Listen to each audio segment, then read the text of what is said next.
Founder, MD, and CEO of ESAF Small Finance Bank, Kerala, on the stage.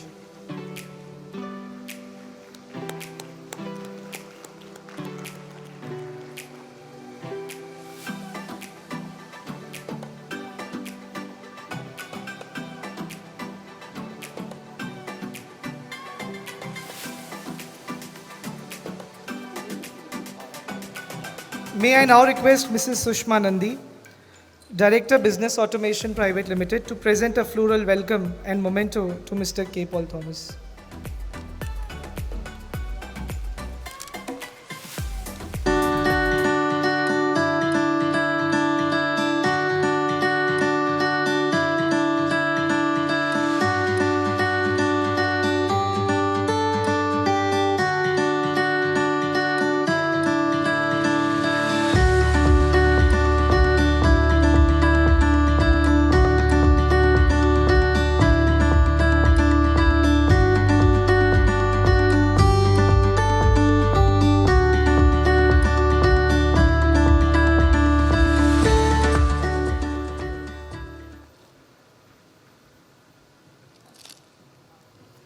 May I now request the AV team to play the introduction of Mr. Thomas.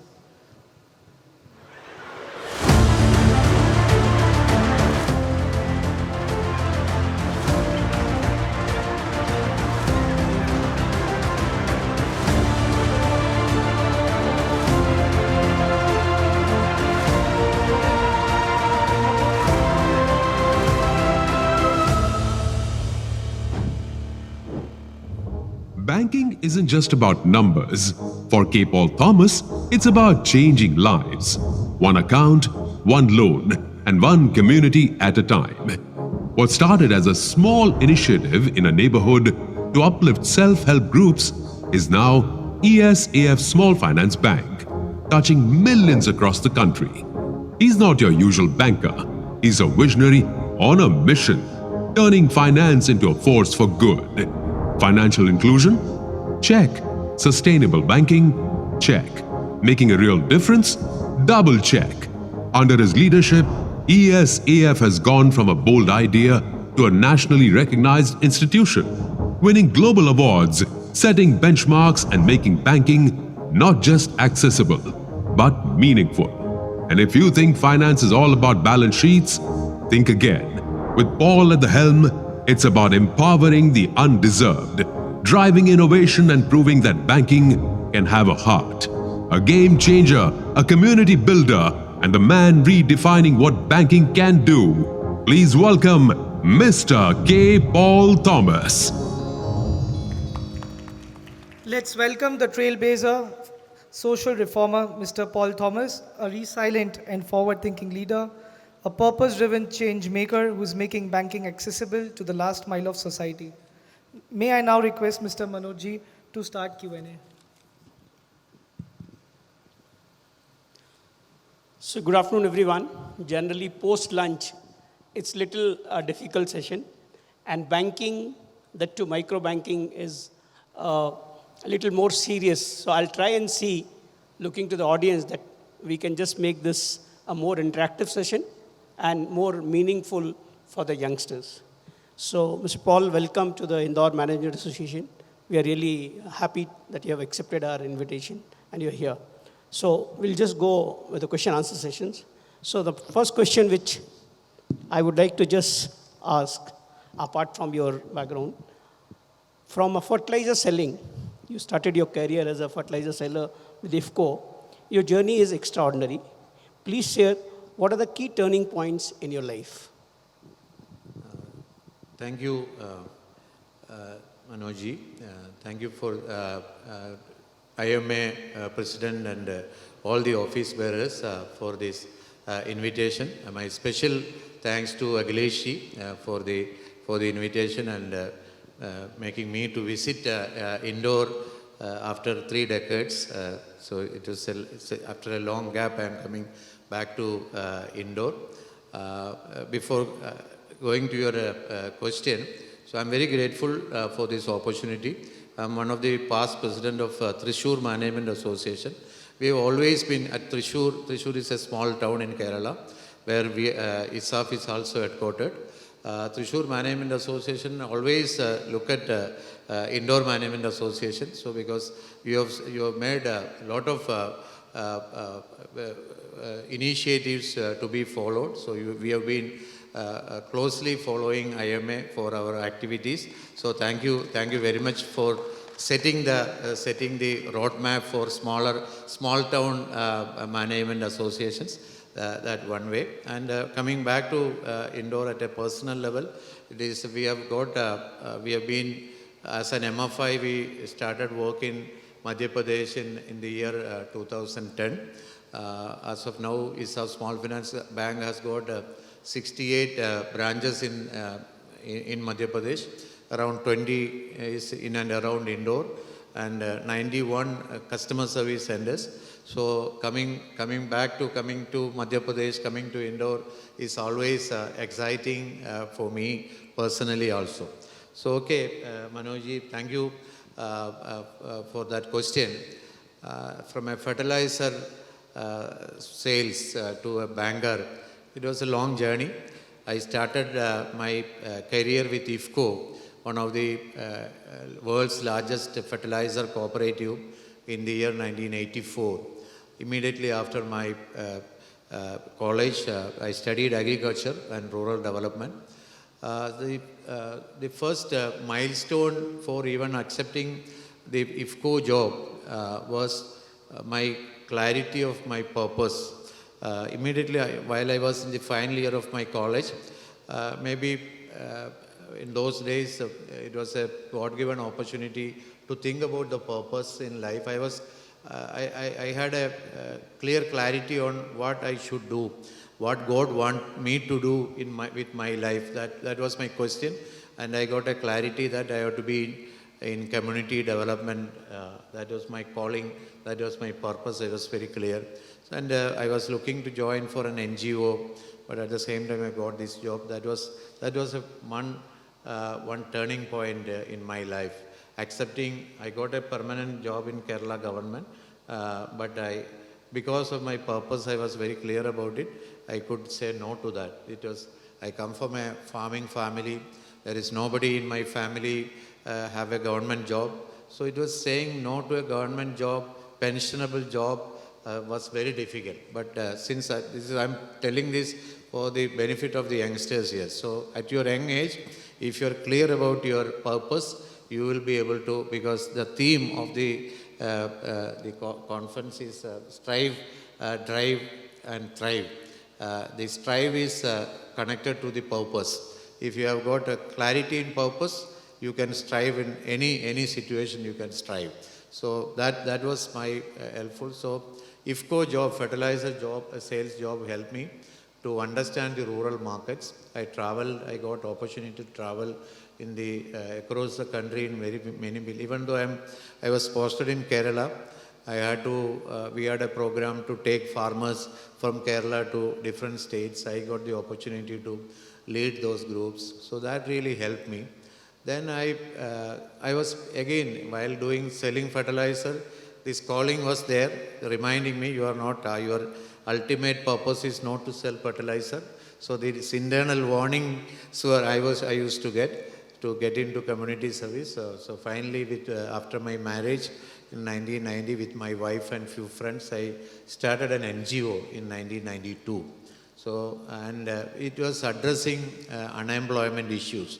So we started promoting self-employment, micro-enterprise development, and credit was one of the component of that. Micro-credit was one component. And there was huge demand for micro-credit in the villages. So I resigned my job from IFCO in 2002. So first 10 years was since it was an NGO, it was a voluntary involvement. So I resigned in 2002 and then started scaling up, because by then I realized that there is a lot of need for financial service in the villages, and the access to finance is key for micro enterprise or self-employment. So that's where then we moved to a regulated, because in an NGO doing financial service there is limitation, because for doing financial service, you need capital. You cannot bring capital into an NGO. So getting loans is difficult in an NGO. So then in 2007, I acquired an NBFC and converted the credit component to a non-banking company. So we became a regulated microfinance NBFC in 2008. Then this opportunity came to apply for a small finance bank. By 2014, I was very clear whether either I have to become a bank or to partner with a bank. That was the two options I had. This opportunity, when Dr. Raghuram Rajan was the governor of RBI, introduced two new banks, payment banks and small finance bank. We were eligible to apply for a small finance bank, and I applied. We applied, and ESAF was selected. ESAF Microfinances got the banking license, and in 2017 we launched the bank. And now the bank has got a presence in 25 states, having 776 branches for 42,000 crore total business. And we are serving almost close to 9 million customers, out of which 6 million are from the low-income households. So I'm an accidental banker in that way. I'm not a trained banker, but banking is very simple. I think we bankers make it complex. Banking is taking money from people, those who have money, and lend to those who need money. This is very simple, and it is being done on a very highly regulated way. So banking can be learned. So that's why I used to challenge my colleagues. If I can do banking, anybody can do banking.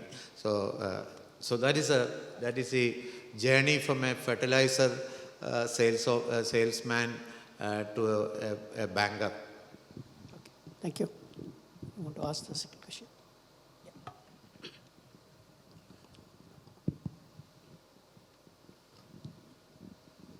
So, sir, you have been a social reformer.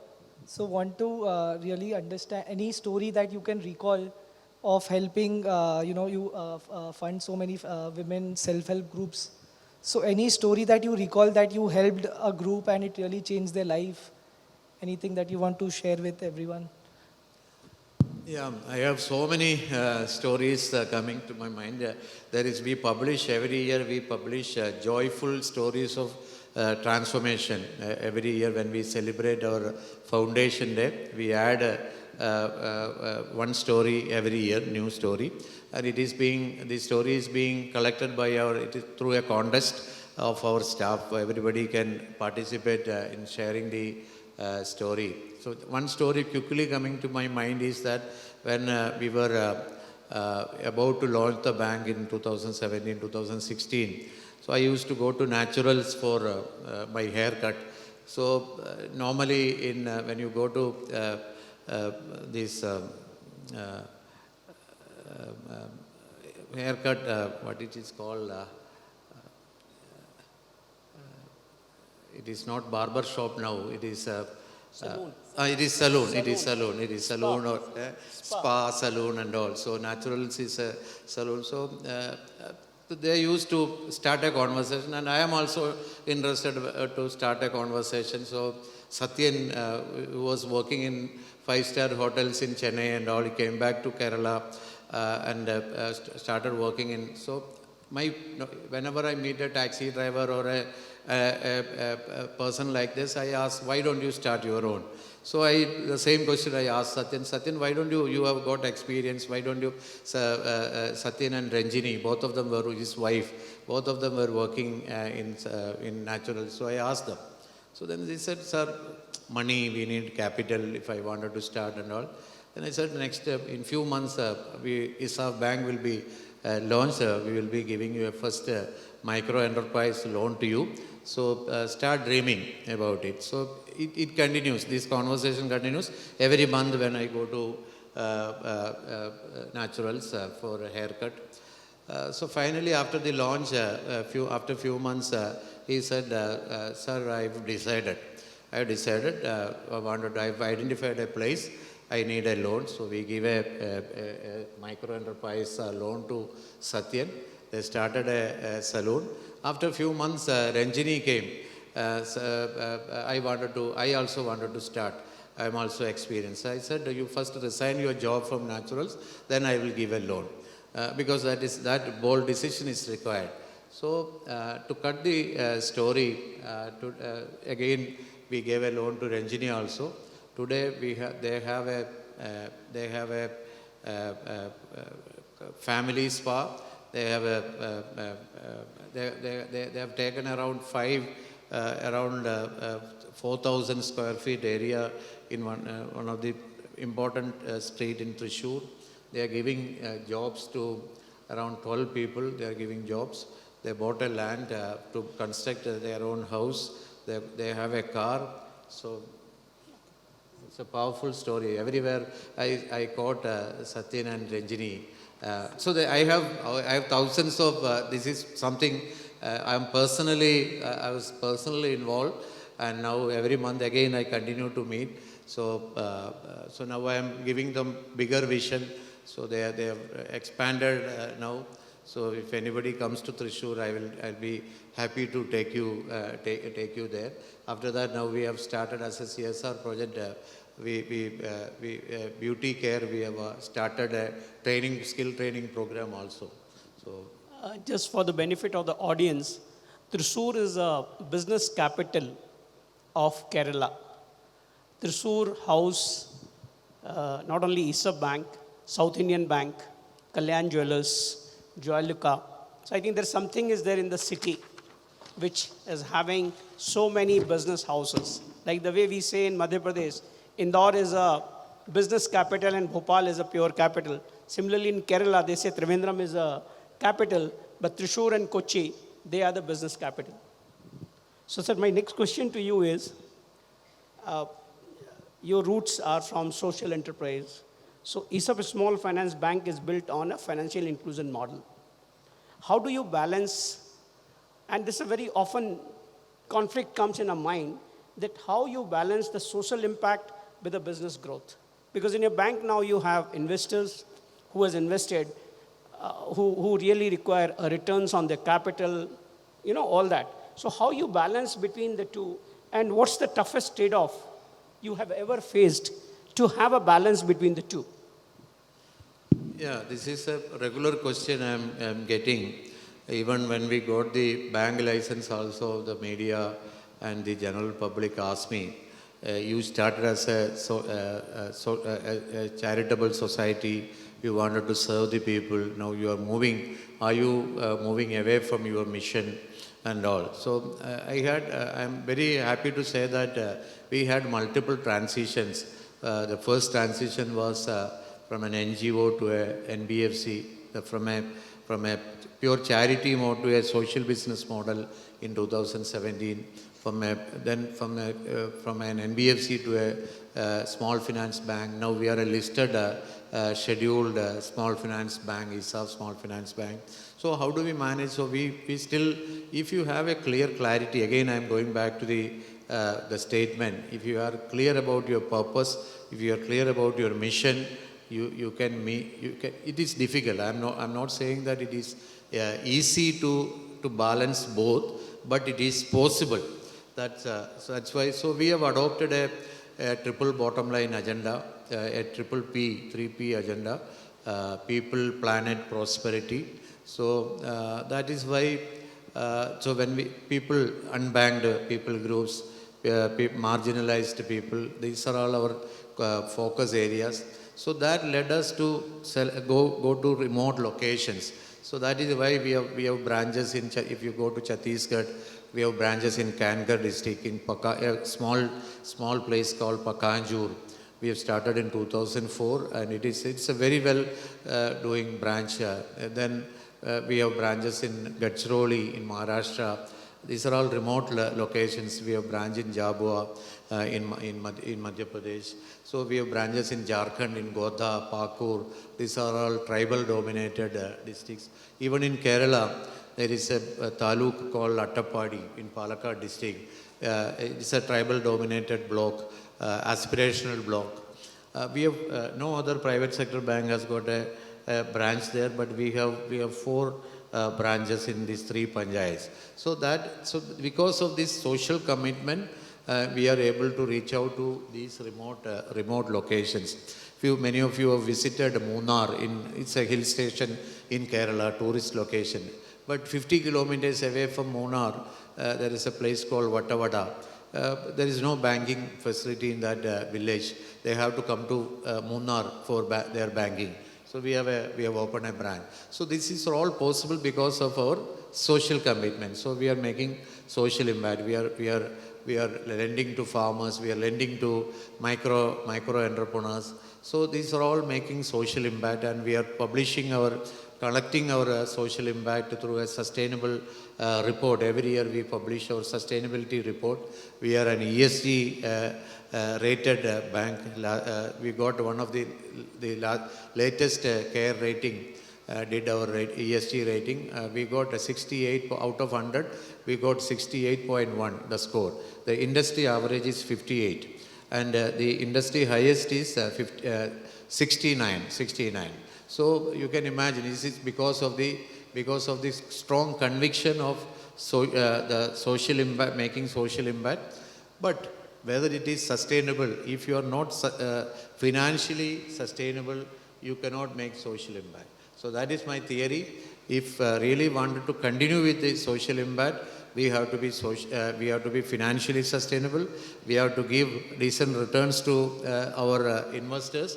So we are able to manage both, and we are also motivating like-minded investors to invest in our bank. So it is possible, but it is not that easy. Coming to the next question, sir. What is the biggest misconception about small finance bank? People often get confused with the full-fledged bank and a small finance bank.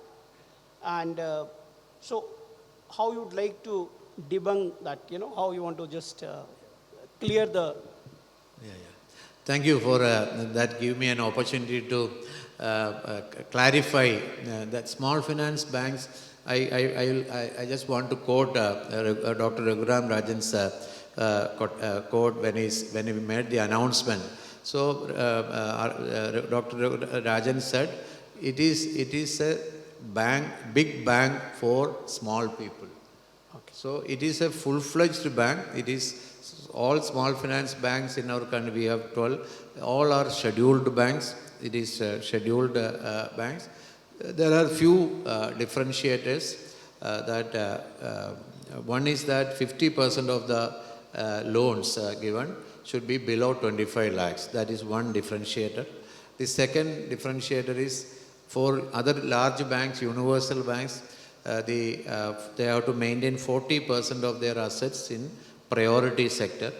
But small finance banks, 75% of the assets are in priorities: agriculture, micro enterprise, loan to women, loan to education, loan to small affordable housing, things like that. So that is another differentiator. Then 25% branches should be in unbanked rural centers. These three. Otherwise, we can do everything. We are a category 1 foreign exchange dealer. We are offering FCNR deposits. We are dealing with foreign currencies. Everything we are doing. Everything we can do. There is no limit for loans also. Recently, RBI has released the paper to convert the small bank to the regular universal bank. Is ESAF have any plans to come in that, or are you eligible and meeting that criteria which RBI has laid down in that paper? As of now, we are not meeting all the criteria, but that is a roadmap. RBI has given us a roadmap. One advantage is that for universal bank, for small finance bank, the minimum capital requirement is 15%. The CAR capital adequacy requirement is 15%. For universal bank, it is close to 11%. So that you can manage your capital efficiently. So we are also aiming, but we will not lose.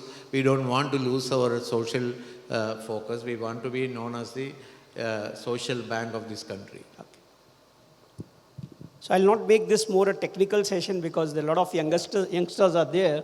So just to take a little lighter moment from you, sir, the success and the struggles comes in cycles. What was your toughest winter? And what was your most beautiful spring in the life? If you can just share with the audience, because the young crowd will be very, very keen. Because from morning they're all looking the success story. But the success story comes with a lot of. So if you can just share, sir. Yeah, the toughest winter, if I look back, it was in 2010. We were a microfinance NBFC at that time. Andhra government introduced a ordinance banning microfinance in Andhra Pradesh.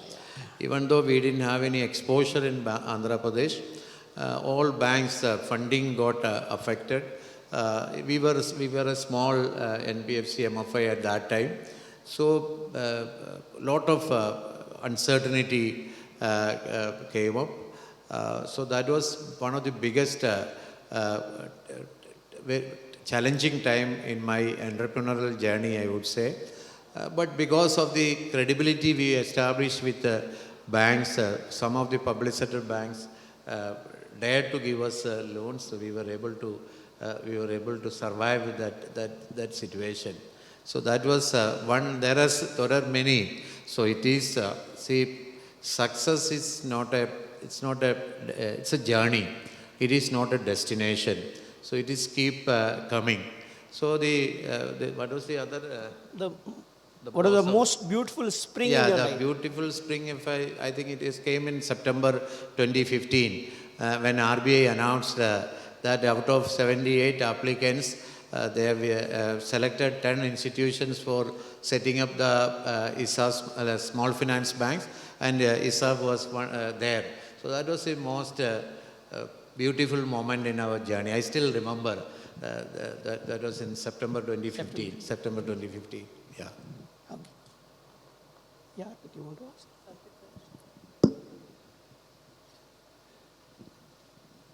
So before Arpit gets ready, who was the most influential mentor in your life? And what is the one piece of advice they give you that still echoes in your mind and that can help for the young people as well? Yeah, I have few mentors in my life, but the most influential mentor, if you ask, it is Lord Jesus, because Lord Jesus' teachings actually impacted me a lot, especially the servant leadership style. So I try to follow that even today.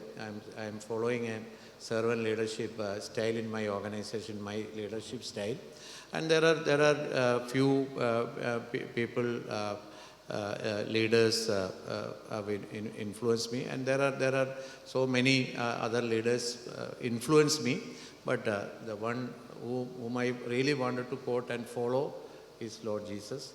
And then for microcredit, it is Professor Mohammed Yunus influenced me for extending banking to the poor people. So really influenced me.